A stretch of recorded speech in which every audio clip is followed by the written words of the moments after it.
Hello, and welcome to the Optics Room podcast, a platform to speak about all things optics from industry professionals. Today we have Bansi Dhamecha, Director of Optotutor. Okay, welcome viewers, and great to have you again here for the third episode.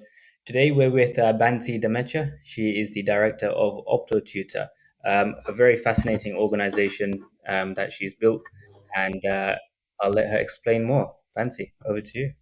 Thank you very much for having me. Optotutor is where I look after pre-reg students. It's more so on a one-to-one basis. So I look at what your individual needs are as a student optometrist and help you get through the actual examination stages as set on the scheme for registration by the College of Optometrists. Now, the scheme has changed quite a lot over the last 2 years because of COVID, but so has everything in uni as well. So where university students are reaching out now, I do also help university students get through some of their written courseworks and things like that as well. But also just the transition between going from being in university to actually being in practice. It's a very large change of environment. So I do help students make that transition as well, going from the university clinics to being in the test room. It's quite fascinating what you've been doing. I've been following you. I think for the last 2, 3 years you've Mhm. started it, and I Yep. remember I can see just by your posts how much Opto Tutor has grown. I remember the post that you used to do back in the day. I might sound like a stalker, but very like I remember your paper and your notes and your highlighted everything, and you just used to post it. I'm like, Yep. oh, fine, but I never used to think of it as that anything that is as big as it is now. So tell me about it. What made you start Opto Tutor? So I was actually a Specsavers director for 5 years prior to just starting Optotutor, and the catalyst for making the change was that I was pregnant and not wanting to come back to the standard. Well, I would say 9 to 5, but being a director meant that I was there at 7 o'clock and I would leave at 7 o'clock. So I didn't want to compromise my family and home life, and or even the work life as well. Whatever business it is that I was doing, I knew I had to give it my 100%. And what happened was that I decided whilst being pregnant that I didn't want to be a store director anymore, because I don't think that I could have given it my 100% there. I took 1 year out, and in that 1 year, I actually had all my pre-reg students that I had lined up, because I went from a two-people clinic to basically having 5 clinics running, and then also having the subsequent pre-regs for the next 2 years afterwards. So I had those pre-regs get in touch and say, Bansi, please, can you help me? The revision sessions you did with the previous optoms, could you please do them with me? So I actually had them come over Oh, nice. home Oh, with baby in my arms, and I had revision sessions with them. And one of them mentioned, they're like, Bunsie, there is nothing like this in London. We have to travel so far away. We have to go to Birmingham, Manchester, etc. Can you not just do this for like some of my friends? I said, well, all right then. So it just ended up being a very natural growth from what students had asked for to where we are now. And I think what's different for myself compared to what other providers would be doing is that I actually do everything one to one. So I look at you and your individual needs and where you're lacking, and I try and help and support that growth. And that, I think, has absolutely. helped my growth in my business as well. Yeah, absolutely. I think nothing beats a personalized service these days as well. But I didn't know you used to be a Specsavers director for 5 years. Yeah. Where were you? So I was in Islington, so pretty much Oh, central London. So traveling in the morning, yeah. it got a little bit difficult as my stomach got a bit bigger. So, so that was probably another catalyst for wanting to leave earlier. Obviously, you grew your team to an exponential level, and you must have gone through a lot of training in practice as well, which is why I guess pre-regis came to you even after you left. So when you were in practice, did you used to train everyone together, or was that one to one as well?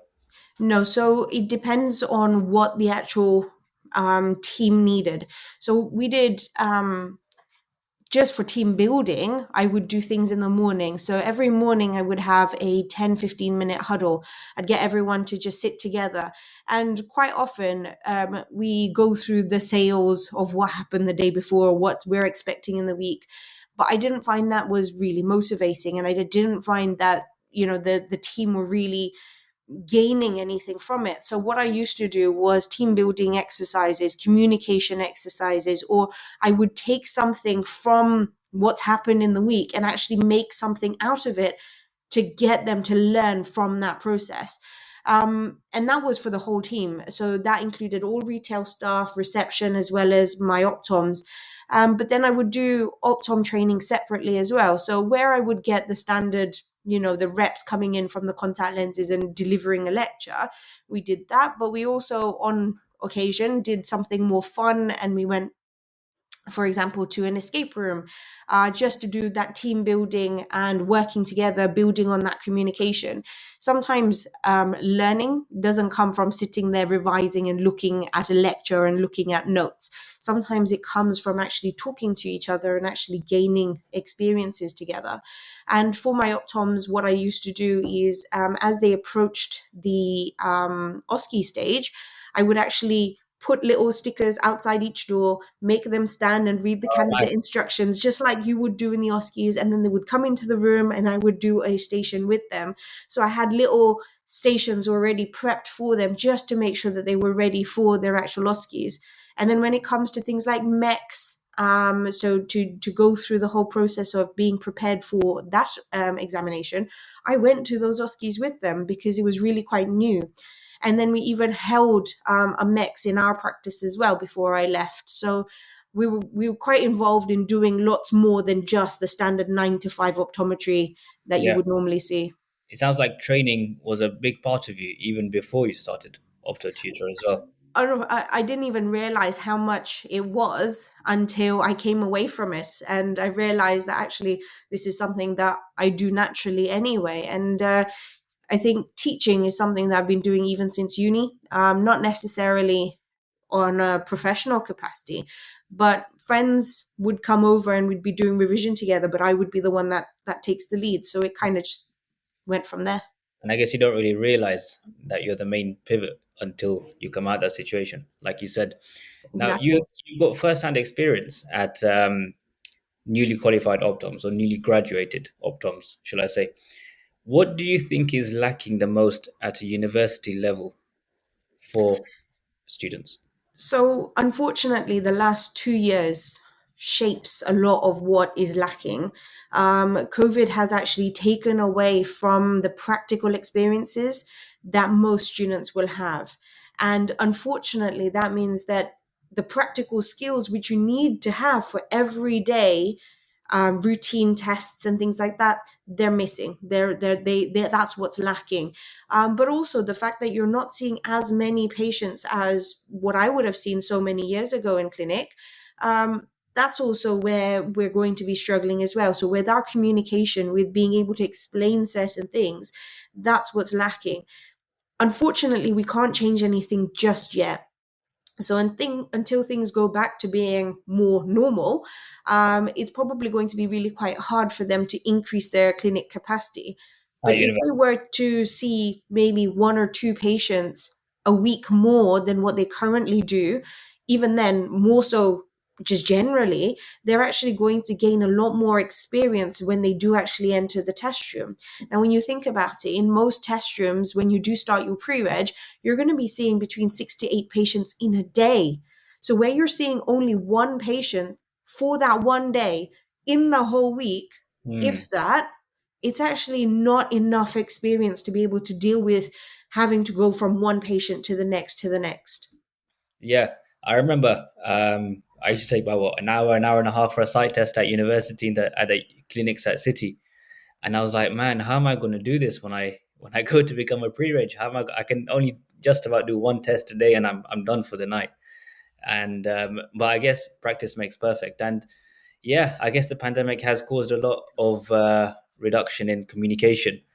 I think communication in optometry with patients is hard enough as it is. And then to top it off with the pandemic where you don't get that access to people has just made it even more difficult.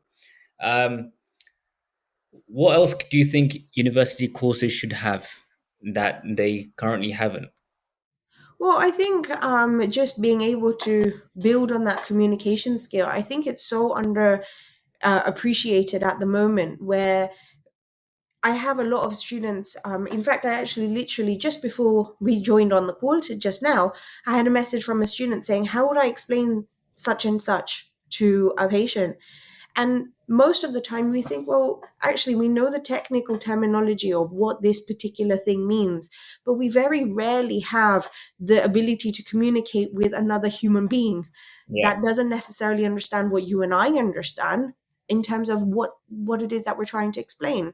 So sometimes I think that communication skills and understanding our patient skills, showing things like empathy, compassion, those are all things that need to still be taught. They still need to be learnt. It's not something that our students come out of university knowing and understanding, but it's something that when you're in the real world, when you are having that patient sitting there in front of you and you're having that difficult conversation to say, look, you've got AMD and you can't drive, or whatever it might be, that's a skill that needs to be taught.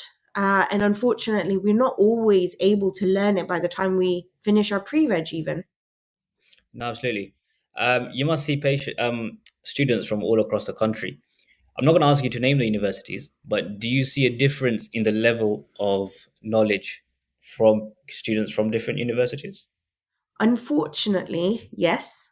So I've had groups of students that have had a similar experience with particular universities or university. And unfortunately, because of the way that the year is set up and the way that they're supposed to do their degree, it makes things really quite difficult. But then more recently, again, because of the changes in what's happened, because of the way the exams were set, I've had students get in touch and say, well, we've had an open book exam for, the 12-hour open book exams versus other universities have had 4-hour open book exams. So we were not required to memorize and put things in our mind, whereas the others were. And I think to myself, I was never given an open book exam. I had to memorize everything anyway. If I wanted to learn it, I had to understand it and memorize it anyway. Um, so I think that the changes over the last few years have impacted what the students actually know. And unfortunately, it is very much reflected also with the universities that they've been to because of the way that they've been taught When you and the mentioned way that the exams have been approached. when you mentioned memorizing, the cranial nerves just came rushing back. I'm like, oh no. That's actually one of the things I have to teach most often because no one likes BV. Everyone No. hates BV. So how do you go about honing the skills of that pre-reg that has difficulty in who has had it such an easy time doing an open book? How do you personally go about honing that skill in? Well, it really does depend on the individual. Some people are visual learners. So I find that actually teaching them by drawing things, by talking through, by showing them videos, that tends to help. Whereas other people are, I want notes, and I would then redirect them towards my books, for example, where everything is written down in a step by step format, and all they have to do is read it. Um, but there are some people that like a combination but repetition. So where I do online one-to-one sessions with students or in-person one-to-one sessions with students, um, one of the things that I found is that actually I have quite a lot of people coming in to listen to my lectures more than once. So actually what I did was I just recorded all of them and put them all onto a platform that they can then just access whenever they want. And one of my students actually got in touch and said, Bansi, I use your lectures to help me relax in the evenings and fall asleep sometimes. I'm like, I'm pretty sure that's not what it's supposed to do. But she's like, I listen to them over and over again, which then just helps me. And your voice is just so relaxing. Thanks. As a compliment. Yeah. Given the vast number of optometrists, obviously you've helped and now have graduated to become fully qualified. Do you see that the role of the optometrist is changing, especially post COVID? I think so. It's changing based on what is required from you. I think, if you rewind a few years ago, you wouldn't have had a fundus camera in practice. Okay, rewind just to a few years ago, maybe 2 or 3 or 4 years ago, actually you wouldn't even have had an OCT in practice. So actually, the development of equipment means that the role of optometry has developed as well. You're actually having to do more in that test room. Unfortunately, the time hasn't really changed. You still have to see all your patients within that 25-30 minute time frame, depending on which practice you're working with. Yeah. But it's actually going to keep on changing. You're going to see more MEX patients. You're going to do things like further skills development, so things like medical retina, etc.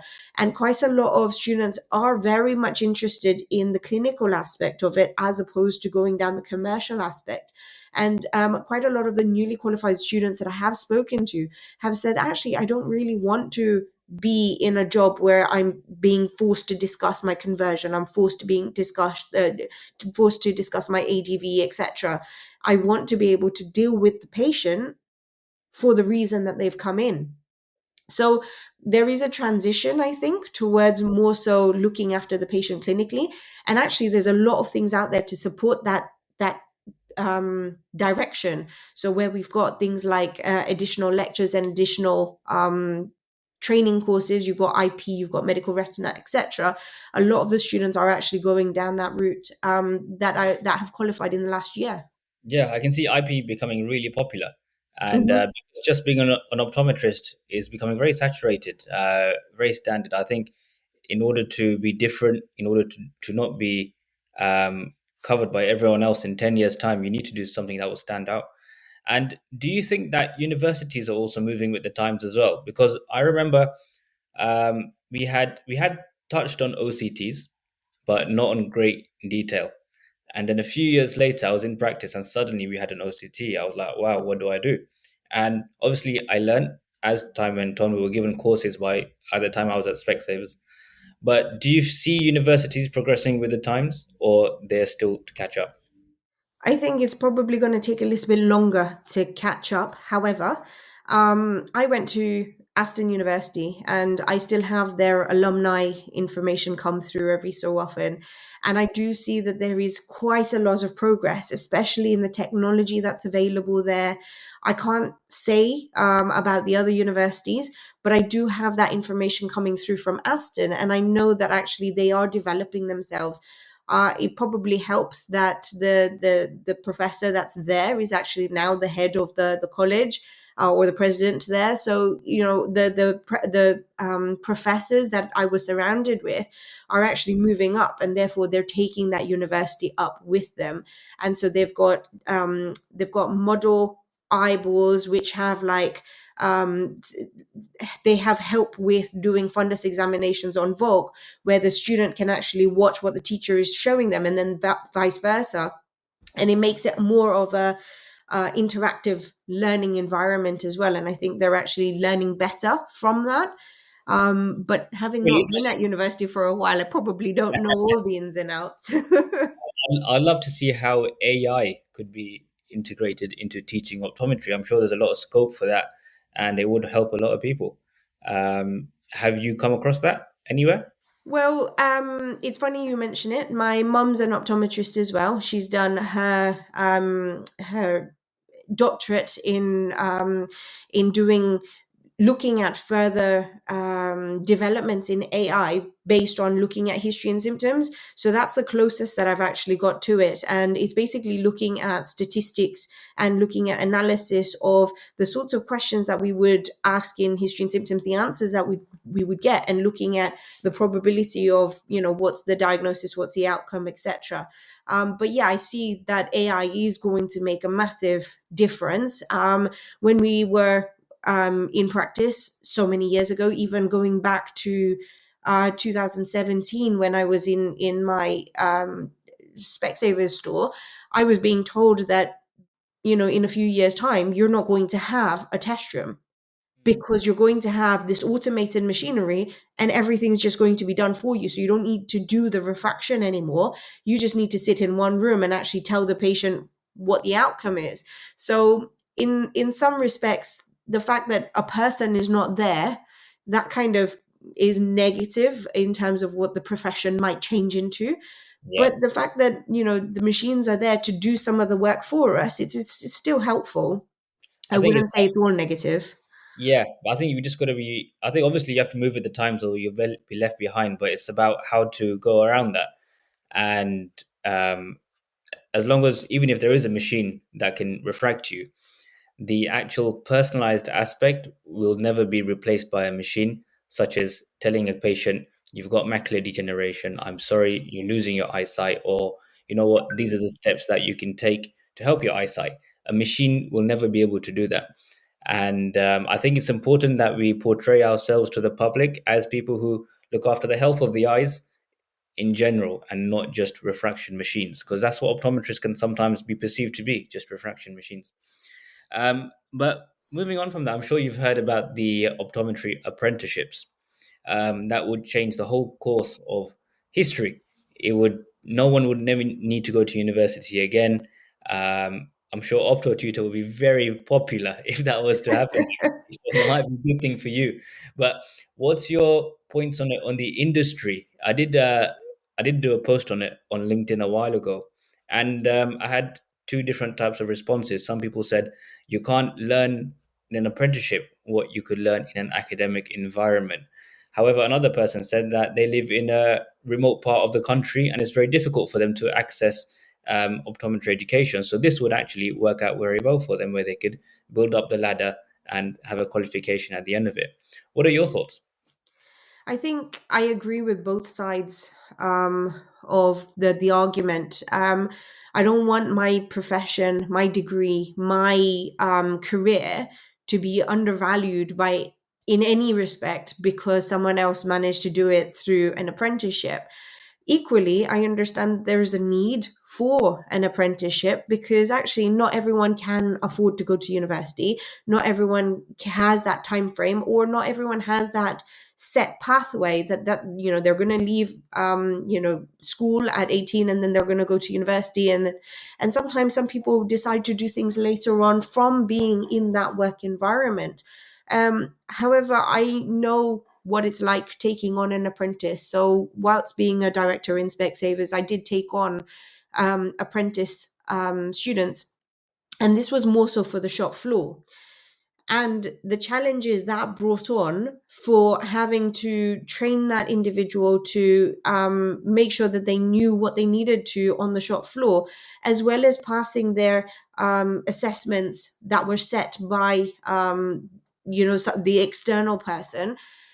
It actually meant that this student was very torn and they weren't able to keep up with it. Now that to me says that if a shop floor person is not able to do it on such a level where they're on an apprenticeship scheme, they were being paid pretty much the same as everybody else, so there was no disadvantage to them. Although that's also a question that can get asked, is the salary going to get affected as a result? But as a apprentice, where they had so much to deal with just being on the shop floor, how is an optometrist going to come out of doing the work in a work environment? Sometimes there needs to be a balance, and I think that they do need to spend times looking at the information in a lecture theatre format. And some of that information needs to be understood. It's probably going to be very unlikely you're going to see everything that we learn at university in that high street practice, for example.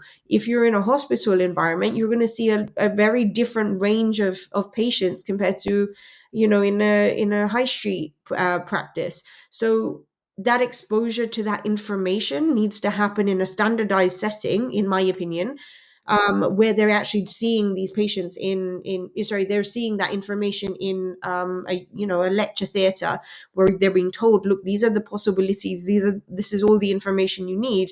Then when they go out and do that training, then go and be exposed to everybody. And I think that although it's saying that it's supposedly going to be a 4-year sort of apprenticeship, I still don't think that 4 years is going to be enough time for them to learn everything aside from what's actually happening in that particular practice.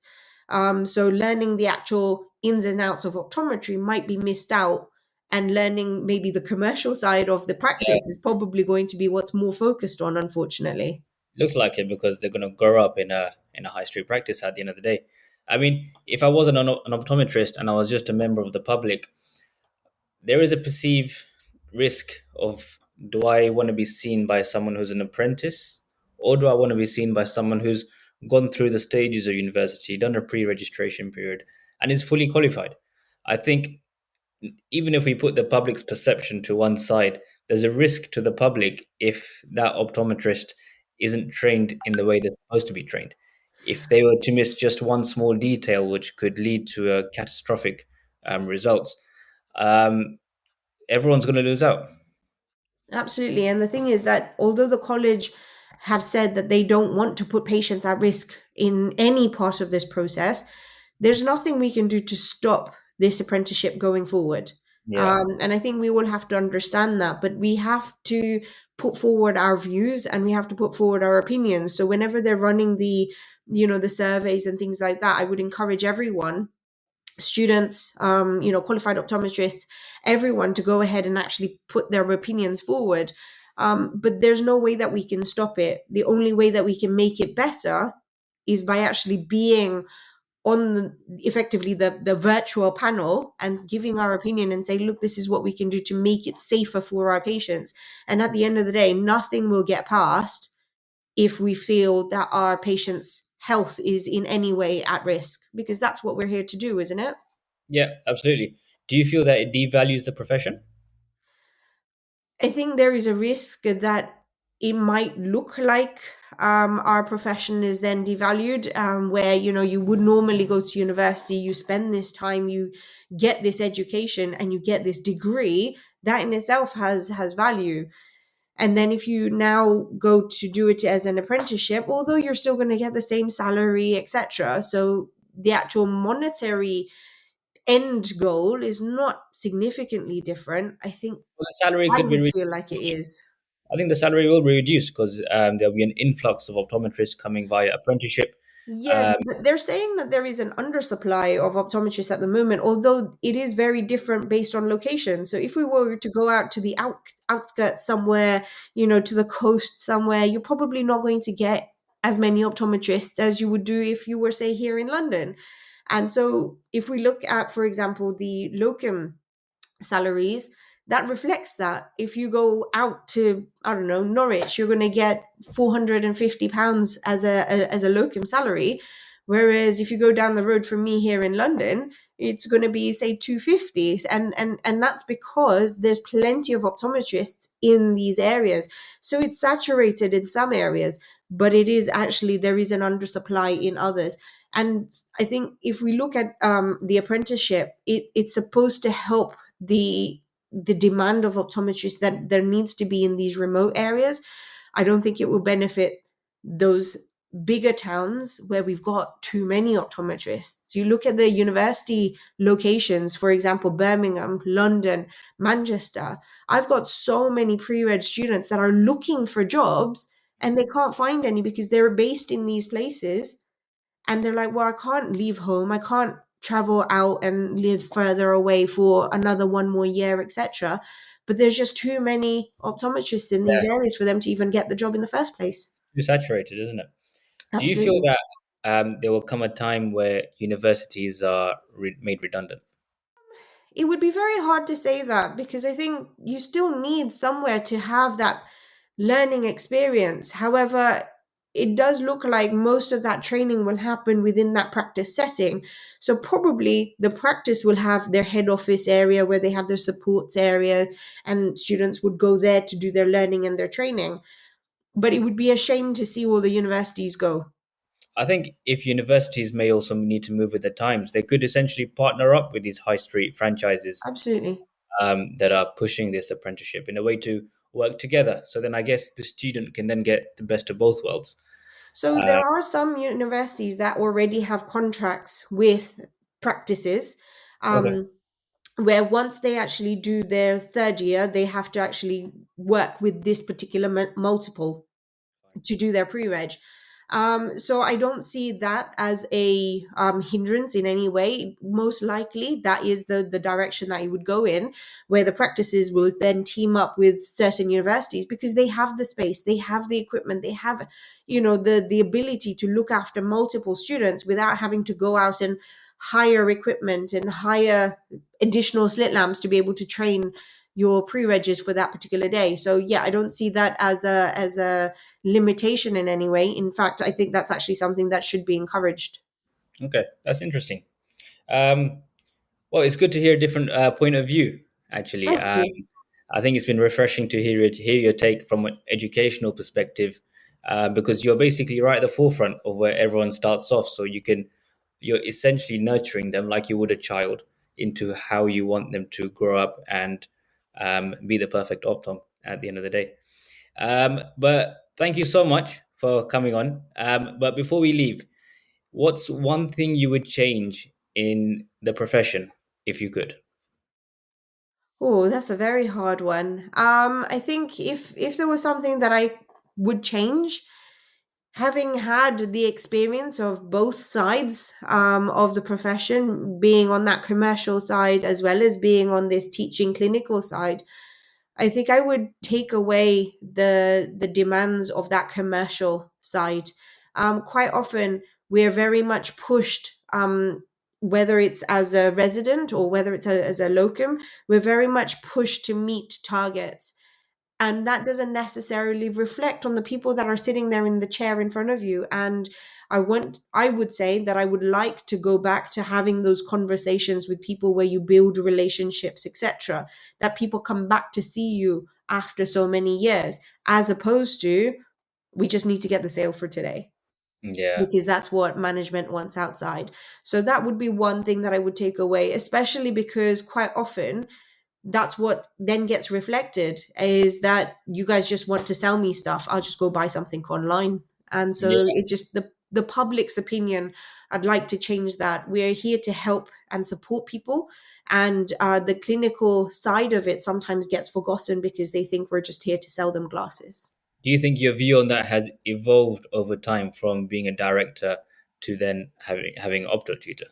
No, I think that even when I was a director, my focus to get my optometrist to hit their KPIs was based on listen to what the patient says, listen to what they want, because I don't want any remakes. What I want is for the patient to get what they need and what is right for them.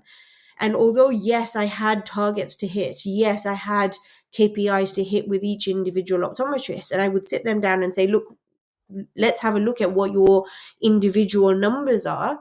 It would then highlight a trend to say, okay, look, we're making some mistakes or we're making poor recommendations, for example, as opposed to you're not making enough money for me. Yeah. I think in this day and age where people can just buy something online for half the price, the only reason they would come back to you is for your service and how you look after their eyes at the end of the day. Absolutely. And customer service, that's the main reason why people come back in the first place. Yeah. That's really good. I mean, I came onto this podcast not knowing you used to be a director. Maybe I should have done my research. But I've actually enjoyed talking about how the differences are that you see, because as you said, you've seen both sides. So no, Bansi, thank you very much for coming on. Really appreciate your time, and hope you've enjoyed it as well. Thank you very much for having me. Viewers, thank you very much for tuning in. Keep your eyes out, keep your eyes peeled out for the next one.